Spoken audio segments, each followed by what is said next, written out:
Good morning, guys. Welcome to this Thursday, August 6th. Thursday, August 6th. And we looked like I think SanDisk reported earnings yesterday, sold off in the Korean markets. So the chip stocks are giving back some this morning. That's some of the weakness you're seeing overnight on the Nasdaq at least. So some of the memory trade, the chip trade is, you see Micron is down at some $40. I think SanDisk is down 130 or something. So that's kind of the one of the little weaknesses going on there. I don't think it was a bad report. It probably has reported some, it not perfect. Everything exploding to the upside, and market gets weird. So that's what these guys. But they had some spectacular runs. So that you can have that's kind of to be expected, I guess. So far, though, we are holding on pretty good. The ES is not pulling back too bad. Nasdaq is pulling back a little bit more in the overnight. So we'll see where they're going to go here as the day session kicks in. We're still very much in the move out of the middle to the upside. Yesterday we extended still, so we are still at that is the ES. The Nasdaq is just retracing still, but the ES in the move out of the middle to the upside, and so far they haven't really stopped extending. Now we will find out if that's going to be the case today, I guess. News this morning, we had the job cut report come out. It was a bit less than expected, or a little less than last time. Jobless claims coming out at 8:30, productivity and costs at 8:30 as well. NatGas report at 10:30, and that's about it for today. So 8:30 we get jobless claims and productivity and costs, and that's it. And then, of course, tomorrow we have a big report, employment situation coming out tomorrow. It's going to be a busy morning or a maybe crazy morning. Who knows, right? So move out of the middle to the upside. Nice run up here to the 78.20s. We extended yesterday's trading. So far, we haven't really passed the or stopped extending or found a spot to cut off the buying.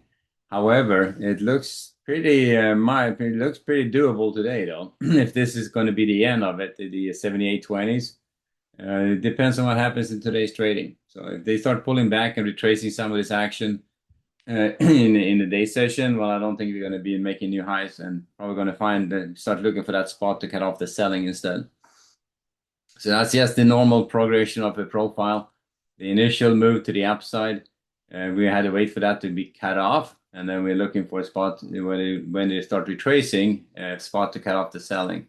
I'm not quite sure which one we are on right now. But if they can't extend today, we'll be in stage 2, looking for that retracement, and let's see how they just had to wait for the day session to close to know where we stand on that one.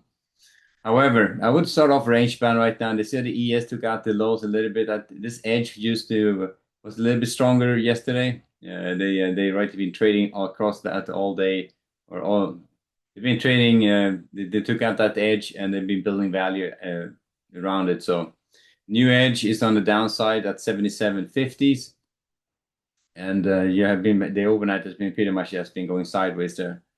So Nasdaq is about moving a whole lot based on these tech earnings or chip earnings reports. ES not backing off that much. The ES has a shot. It's kind of making a go out of it and kind of getting back on track here again. We'll see. But I would start off range bound. I would look for weakness early on and see if they can take out this low and start retracing to the downside. So if they take out this low at 77.45 to 50, I would be probably staying on the short side and see how far they want to take it.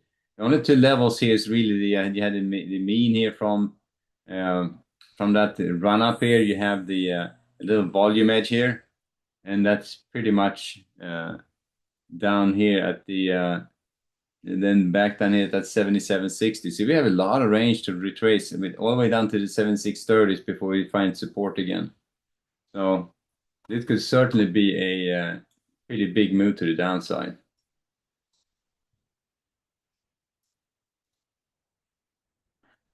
Let's see here. So here you go. So you can retrace it all the way down here to that 76.50, 76. Well, let me see. What is that? That is 76.60 70, this is 76.50, these two support areas. That's where we start finding support again. And when we get down here to 76.30, that's when we really have some good support hitting us. So we have a lot of retracement potentially could happen today. We'll find out here as the day session kicks in.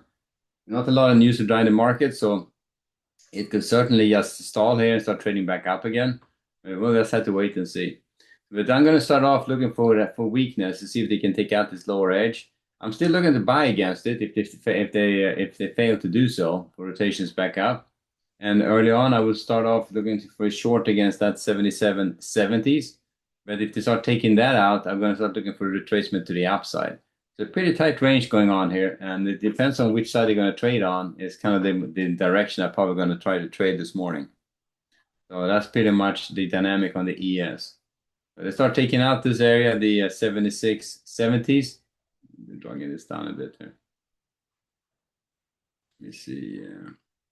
So they start taking out that 77.70s and starts trading above it. I would lean in on the long side and see how far they want to take it. Still looking for shorts against that 77.80, the 7800s, 7805s, up to the 7820s. Potential short opportunities there. And if you take out the low here at the 77.50s, 45 to 50s, I would start looking for a retracement trade. And these two support areas, I don't know how strong they are because it's not a lot to lean against. But it's you won't find really good support until you get all the way down here to the 77, 76, 70 or lower.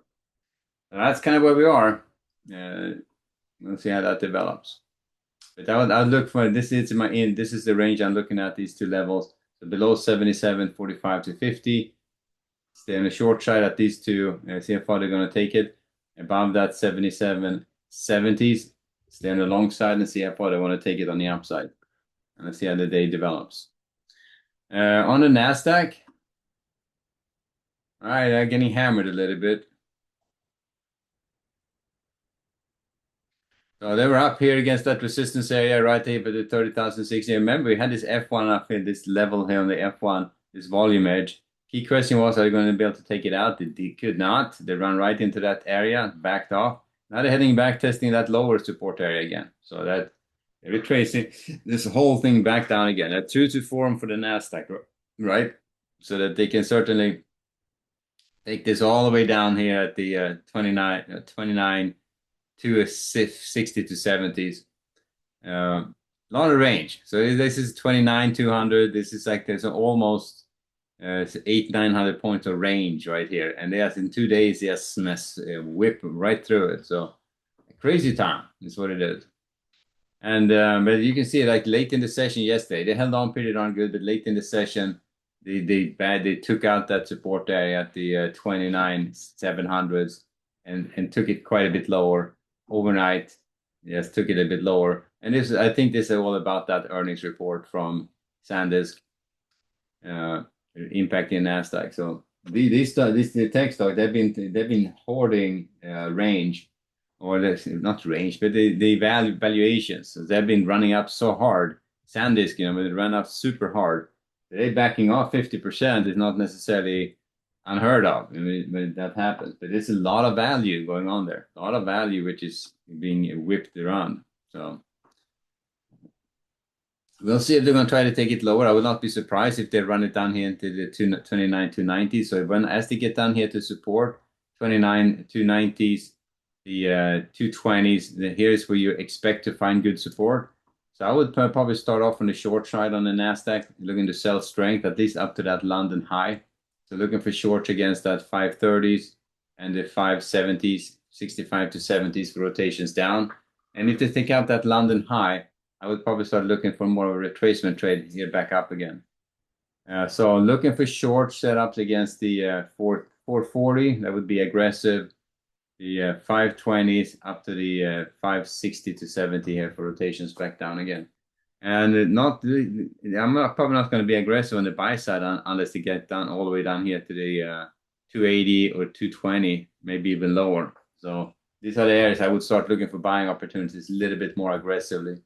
We don't have much to lean against here. There is volume. We are not in any move out of the middle in price discovery or anything like that. We're just back in this big distribution is where we are.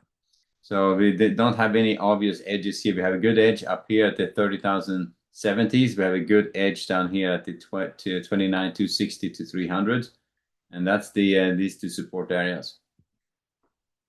So I would not be surprised. I would start off on the short side, looking to see if they can run it all the way down there. So that's the Nasdaq. To get started at least. Let me see how it develops. On the bond side, bond market backed off today. At 7:45, something happened. Yeah, they've been drifting lower. They had a nice little pop, and they've been drifting lower, and they're right back down into this resistance area again. So they're right back down into this support area. Building value stubborn. They're holding down here, you know. And I heard in more than one. There's a few different people out there talking about bond market and refinancing debt and stuff like that, which are worth listening to. And it's all about the refinancing the corporate and government debt, as well as these companies coming over to funding the AI build out using the bond market. There's a competition for yield, it's a competition for bonds to fund these projects, and that's putting upward pressure on the yields. And then what that means is that the prices on the bond is going to go down. So that's why the bond price is depressed. I don't think it's a financial crisis per se. It's just a competition to get the debt. So would be a natural pressure to the upside on the yield side. If you can offer a better yield, someone's going to take your debt up to a certain point. Then it's going to get too expensive. So, but anyway, so we're pointing back down again in this morning. So we start from the short side. Let's see how far they want to take it. Looking to sell strength again at the 109.26, and again up to the 110s for rotations down. Above the 110th, I'm taking off any short bias and going back range bound. So looking for short against that 109.26 and the 110s for rotations back down again. And then looking to buy against support, 109. This is 17.18. 109.12, 109.6s for rotations back up. I'd be in the bigger picture. If I blow this thing up, you see we have a pretty good support area down here at the 109.426, and it start taking out some of these support areas. I mean, we'll be back in the 108 in no time. So back in the before that crisis, the 0809.